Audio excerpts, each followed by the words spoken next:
You know, I was sitting at a coffee shop the other day, just watching the world rush by, and I saw a look on a man's face that I recognized instantly. It's a look I see in the grocery store aisles, in the cars idling at red lights, and maybe it's a look you've seen in your own mirror lately. It's that heavy, quiet exhaustion of a soul that has been trying so hard to keep it all together, while secretly feeling like the tide is just pulling further and further away. We live in this incredible fast-paced country where we are told from the time we can walk that if we just work harder, if we just grind longer, if we just sacrifice more of our sleep and our joy, then, and only then, will the doors finally open. But you've done that, haven't you? You've followed the rules, you've checked the boxes, and yet you're sitting there wondering why the abundance you were promised feels like a mirage on a desert highway. You're dealing with the rising costs of just existing, the fear of what if, and that nagging, persistent whisper in the back of your mind asking if this cycle of stress and just enough is really all there is for you. I want you to take a deep breath right now, just a real honest breath. Because I'm here to tell you that the reason you feel stuck isn't because you aren't working hard enough, but because you are operating under a set of laws that were never meant to govern a spirit as powerful as yours. We are going to stop chasing the wind today. We are going to stop begging for crumbs from a universe that owns the bakery. There is a specific divine frequency of wealth and opportunity that is already vibrating all around you. It's in the very air of your living room. It's in the silent spaces between your heartbeats. But your fear has acted like a lead shield, keeping that gold from reaching your pockets.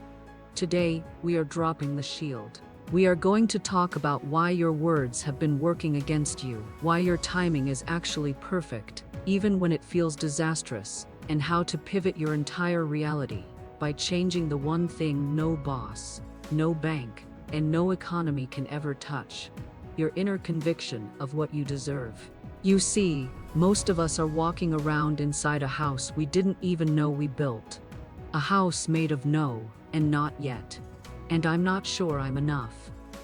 We call it being realistic, right? We look at our bank accounts, we look at the bills sitting on the kitchen counter in that little pile we try to ignore, and we tell ourselves we're just being practical. But practical is often just a fancy word for fear wearing a suit and tie. Think about the last time a big opportunity crossed your path. Maybe it was a new job lead, a chance to move, or even just a creative idea that made your heart race for a second.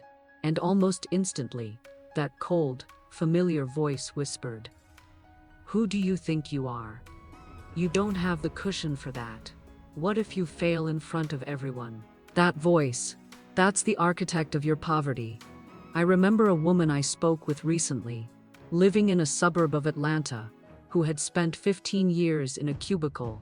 She hated because she was terrified that if she left, the universe would forget to feed her. She had built a wall of safety that had actually become her prison. She was so afraid of losing the little she had no hands free to grab the much that was waiting. We have to realize that fear is just a misuse of the imagination. You are taking your incredible God-given power to create, and you are using it to rehearse a future you don't even want. Every time you worry about the rent, you are essentially praying for what you fear. We have to stop. We have to look at those invisible walls and realize they are made of nothing but old memories and other people's opinions. You aren't stuck in a bad economy. You are stuck in a mental habit. And the moment you decide that your desire for freedom is bigger than your habit of fear, the walls don't just crack. They evaporate, because the truth is, the supply is already there. It's just waiting for you to stop hiding behind the door. I want you to stand in your power for a second. Close your eyes if you aren't driving. Feel the weight of the world just slide off your shoulders. It doesn't belong to you. Your only job is to be a clear channel. My life is a divine success, and I am now open to the infinite flow of wealth that knows no limits and no delays. Take that in, let it settle into your bones. That isn't just a nice thought. It's a legal claim in the kingdom of the spirit. Now, if fear is the architect of your prison, then your words are the construction crew. Have you ever noticed how we talk about money in this country? We say things like, I am broke as a joke, or money doesn't grow on trees, or I'm just struggling to get by. We say these things over coffee.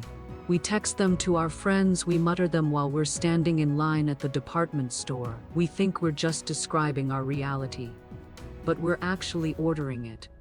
Every word you speak is a vibration sent out into the ethers. And the universe, in its infinite love, simply says yes to whatever you claim. If you say you're struggling, the universe says, yes, you are, and hands you another bill. Your mouth is the rudder of your ship. You cannot head toward the Caribbean while you're pointing the boat toward a storm. I knew a guy, a brilliant contractor out in California, who was constantly almost making it. He'd get a big contract, and then the truck would break down, or the client wouldn't pay. He'd sit there and tell me, everything always goes wrong for me. I'm just a magnet for bad luck. And he was literally calling his bad luck into the room every single morning with his cereal. You have to start treating your words like they are $1,000 bills. You wouldn't just throw them in the trash, would you? So why are you throwing your words away on complaints? You need to start speaking about your life, not as it is to your physical eyes, but as you want it to be. When someone asks how you're doing, don't give them a list of your stresses. Tell them, things are shifting in a beautiful way. When you look at that bank balance, don't gasp in fear. Bless what is there and command it to multiply. You are the prophet of your own life. You are the one who decides if today is the day your ship comes in. Start using language that is wealthy. Use words that have light in them. Instead of saying, I can't afford that, say I am currently choosing to direct my funds elsewhere while my abundance grows. It sounds small, doesn't it? But it's the difference between a closed valve and a rushing river. You are building the scaffolding for your new house right now, and every positive, faith-filled word is a golden brick. You aren't lying. You are practicing the truth of your higher self. You are calling those things which be not as though they were.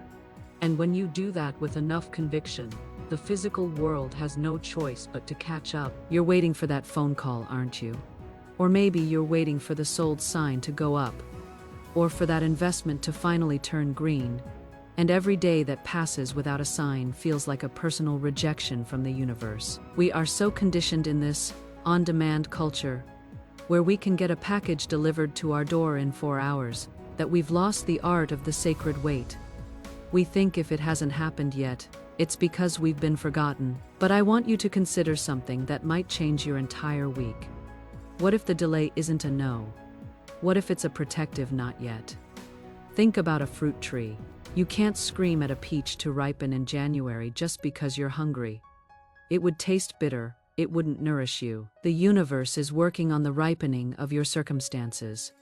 I remember a man I met in Chicago, a talented graphic designer, who had his heart set on this high-level position at a firm. He went through 4 rounds of interviews.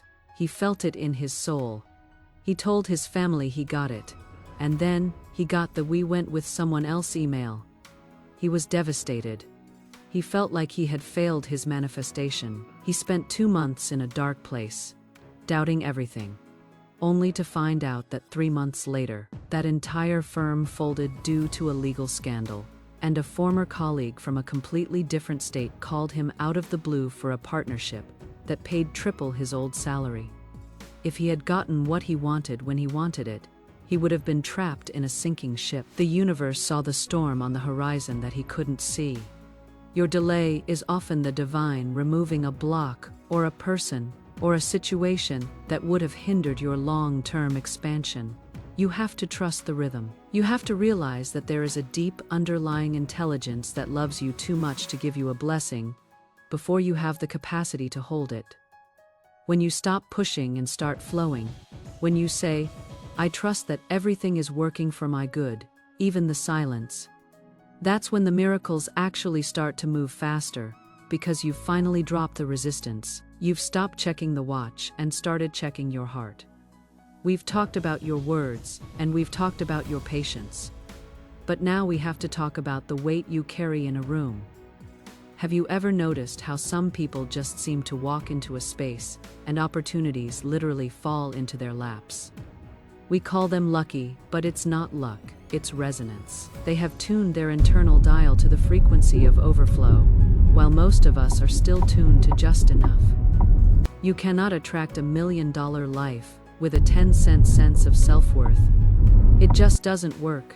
The gears won't mesh. There's this beautiful, quiet power in deciding you are worthy of the best.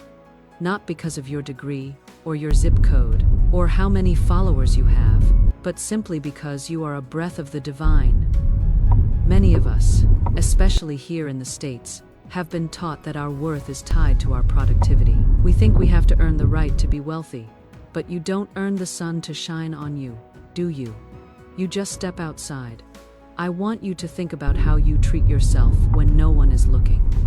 Do you use the cracked coffee mug and save the good dishes for guests who never come? Do you buy the cheapest, most processed food for your body while dreaming of a 5-star life? These small actions are signals to your subconscious that you aren't worth the good stuff yet. You have to start auditioning for the role of the person you want to become. I knew a young woman working a retail job in a mall, barely making rent. She started doing one small thing. Every Friday she'd go to a high-end hotel lobby, buy 1 cup of tea, and just sit there for an hour. She didn't look at her phone. She just soaked in the atmosphere of elegance, the smell of the flowers, the quiet confidence of the people walking by. She was training her nervous system to feel at home in abundance. Within 6 months, she had moved into a completely different career path because her frequency no longer matched that mall job. She had become a magnet for a higher reality. When you feel like you are more than enough, the world has to reflect that back to you. It's physics. It's spiritual law. You have to stop waiting for the money to come so you can feel wealthy, and start feeling wealthy so the money can come. Now, let this truth vibrate through your entire being. I am a perfect match for the highest level of prosperity, and I now attract every resource, person, and dollar I need to fulfill my divine destiny. Believe that, not just in your head, but in your gut. Feel the warmth of that truth spreading through you. You are no longer chasing, you are attracting. You are the mountain, and the clouds are coming to you. You know, we often think that wealth is just numbers on a screen, but true abundance almost always has a human face. It comes through a conversation, a chance meeting at a rest stop, or an out of the blue email from someone you haven't spoken to in years. But here's the secret. You don't find the right people by searching for them. You find them by becoming a vibrational match for them. If you are vibrating at the frequency of, I'm overwhelmed and everyone is out to get me, guess who shows up?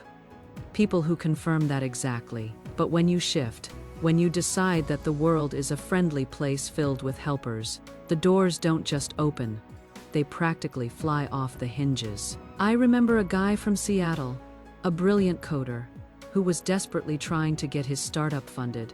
He was networking until he was blue in the face, pushing, shoving, hustling, in that way we're told is the only way to win. And nothing. He was exhausted. Finally, he just let go. He went to a local park one Tuesday afternoon, sat on a bench, and started sketching. Just for the pure joy of it. A man walking his dog stopped to ask about the drawing. They started talking about art, then life, then naturally, tech. That man turned out to be the retired VP of a major venture capital firm. He wasn't looking for a pitch. He was looking for a person who was at peace. That's how the divine works. It doesn't need your LinkedIn profile. It needs your energy to be open. You have to stop looking at people as competition and start seeing them as conduits for your good. When you walk into a room, stop wondering if they like you. Start wondering how you can shine your light on them. That shift from get to give changes your entire magnetism. Suddenly, the right mentor appears. The right partner calls. The random person in line at the post office has the exact piece of information you've been praying for. It's not a coincidence. It's a divine appointment. We've traveled a long way together today, from the walls of fear to the power of your very breath. And now, we're at the most important part. The part where you stop learning and start possessing. You have to realize that abundance isn't something you are trying to get from a distant God or a stingy universe. It's your inheritance. It's already yours, like a trust fund with your name on it, just waiting for you to be mature enough to sign the paperwork. The final shift is the moment you stop saying, "I hope," and start saying, "I am." It's the moment you look at your life, even the parts that still look a little messy, even the bills that haven't been paid yet, and you give thanks as if the solution is already in the mail. Because in the realm of the spirit, it is. Think about the sun. You don't wake up in the morning and worry if the sun is going to rise, or if there will be enough light for everyone on your block. You just assume it's there. That's how I want you to start viewing your supply. Limitless, universal, reliable. I want you to take this feeling, this warmth, this clarity, and carry it back into your real life. When you walk into your kitchen tomorrow morning, I want you to walk like a person who has $1 million in the bank, not with arrogance, but with a quiet, unshakable peace. That peace is the most powerful wealth. A tractor on the planet. You are no longer the person who was stuck. You are a creator. You are a child of the Most High. And the banquet table has been set in your honor. As we close this time together, let these words be the final seal on your new reality. Speak them with me. Let them echo in your heart as you move forward into your new life. I now cast every burden on the power within me, and I go free to attract, receive, and enjoy the limitless riches that are mine by divine right, today and every day. Go forth with your head held high. Your ship isn't just coming in. It's already docked. All you have to do is step on board. You are ready. You are worthy. And so it is.